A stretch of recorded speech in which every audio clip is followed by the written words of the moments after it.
নতুন বউ তো, তাই জন্যই ব্যবসায় কটা দিন একটু ফাঁকি দিচ্ছে। যার জন্যে ফাঁকি দিচ্ছে সে কিন্তু কাজে যায়, তাই না সূর্যদা? হ্যাঁ, সেই জন্যই তো আমাকে বাড়িতে থাকতে হয়। মানে ওর কাজের সময় আর আমার কাজের সময় তো এক না। ও যখন কলেজ থেকে ফেরে তখন আমার কাজে থাকার কথা, মানে সারাদিন আর দেখা হবে না। সেই জন্যই মাঝে মধ্যে কাজটাকে ডুব দিই। আর এখন যা কাজের অবস্থা, আমি বাড়িতে বসেই অনেকটা কন্ট্রোল করে নিতে পারি। ওই ল্যাপটপ থেকে করে নিতে পারি। কিরে,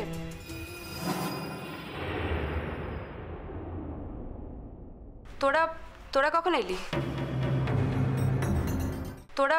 তোরা কখন এলি?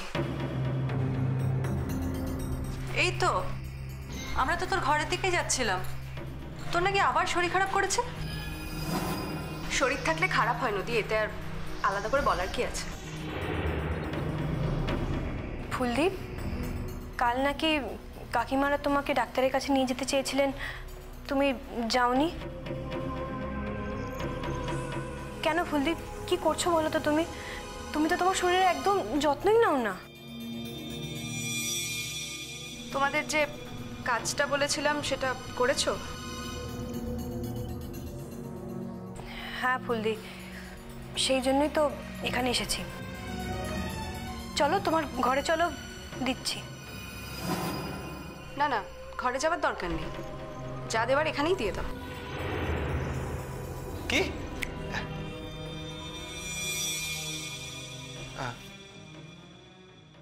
দেখি কি কি দেওয়ার কথা বলছে, আগে কিছু বলনি তো আমাকে। হ্যাঁ ও মা, দেখি মা, তুমি কি বোনেদের কিছু আনতে বলেছিলে মা? হ্যাঁ, বাপের বাড়ি থেকে কিছু পাঠাবার কথা ছিল। ও মা, এসব তো তুমি আমার কিছু বলনি কেন মা? দেখো, তোমার তখন বিয়ে হয়ে গেছে, এখন আর বাপের বাড়ি থেকে কিছু চেয়েও না। তোমার যা চাওয়ার, যা দরকার তুমি আমাদের বলবে। এ বাবা, কেন বাপের বাড়ি থেকে কি আনতে বলেছো? আর তাছাড়া তোমার শ্বশুর বাড়ির ক্ষমতা কিছু কম আছে নাকি যে বাপের বাড়ি থেকে আনাবে?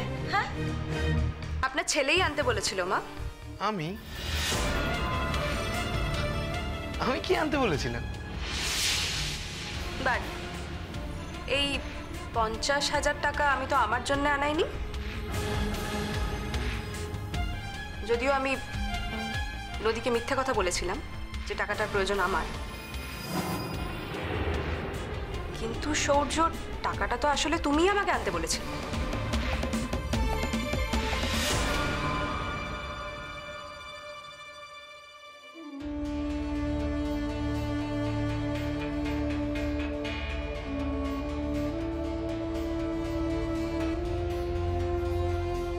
কালকে কতবার বললাম তোকে, আজকে সকালেও কতবার বললাম একটু ডাক্তারের কাছে চল, তবু তুই গেলি না। আমার কিচ্ছু লাগবে না মা, আমার কিচ্ছু লাগবে না, আমার কিচ্ছু চাই না মা। তাহলে তোর বাবাকে ডাকি, অন্তত তোর বাবাকে তো ডাকতে দে। তোর বাবা ডাক্তার মানুষ, উনি আসুক।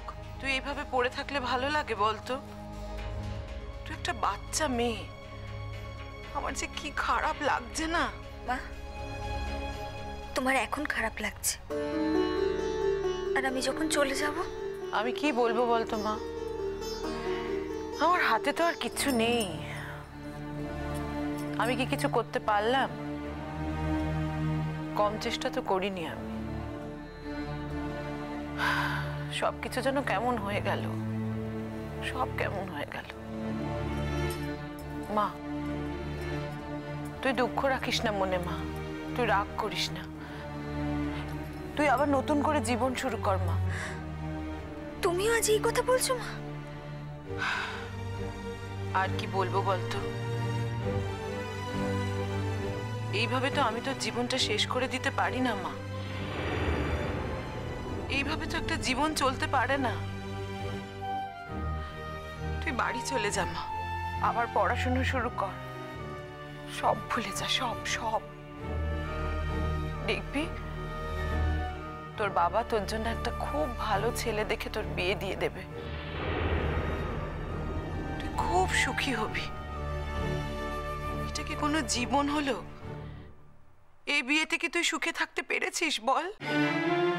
সব সময় তোর বুকের ভেতর একটা কাঁটা ফুটে থাকেনি? বল না মা। মা, তুমিও শেষ পর্যন্ত এই কথা বলবে আমি ভাবতে পারিনি মা। আমি ভেবেছিলাম যে যাই বলো আমার মা আমাকে এই কথা বলবে না, কিন্তু শেষ পর্যন্ত তুমিও ওই একই কথা বললে মা। উপায় নেই রে মা, উপায় নেই। আমার তোকে এইভাবে দেখতে আরো অনেক বেশি কষ্ট হচ্ছে। আমি তো একটা মেয়ে, আমি বুঝতে পারছি মা, আমার কোনো উপায় নেই। আমার সহ্য করতে পারছি না মা। তবুও তো তোমার ছেলেকে আমি চোখের সামনে দেখতে পাই, এটাই বা আমার কাছে কম কি মা? এমন করে বলিস না মা, বলিস না এমন করে। আমার বড় কষ্ট হয়, আমার কান্না পায় রে মা। চুপ চুপ চুপ কর, চুপ, একদম চুপ। আচ্ছা এইসব বাদ দে তো, এখন বাদ দে। আগে তুই ভালো হয়ে ওঠ তো। হ্যাঁ, ভালো হয়ে ওঠ। দেখ না, আজকে তোর বাবাটাও বাড়িতে নেই। চল চল তো, আমি তোকে নিয়ে যাব ডাক্তারের কাছে। চল, নাকি আগে এক্সরেটা করিয়ে নেব? তাহলে না বুঝতে পারবো যে কোমরটা ভেঙেছে কিনা বা কোমরে কিছু হয়েছে টয়েছে কিনা। আমি নিয়ে যাব তোকে ডাক্তারের কাছে, কেমন? তুই কতদিন এভাবে শুয়ে থাকবি বলতো মা? আমি নিয়ে যাব তোকে ডাক্তারের কাছে। চল মা, আমি নিয়ে যাব, ভালো হয়ে যাবি মা। কাঁদিস না, মন খারাপ করিস না। না মা, আমার কপাল যখন এতই খারাপ, আমার নিজের স্বামী থাকা সত্ত্বেও আমাকে ডাক্তারের কাছে নিয়ে যাবার জন্য তোমাদের এত ভাবতে হচ্ছে। আমি চাই না মা ডাক্তারের কাছে যেতে। আমার দরকার নেই কোনো এক্সট্রা। আমার যা হওয়ার হোক। এমন করে কথা বলে না মা, এমন করে কথা বলে না। আমি তোকে নিয়ে যেতে পারি না বলতো? হ্যাঁ, আমাকে তো মা বলে ডাকিস, আমি তোর জন্য এইটুকু করতে পারবো না? আবিরকেই নিয়ে যেতে হবে তোকে, আমি নিয়ে যেতে পারি না বল? মা,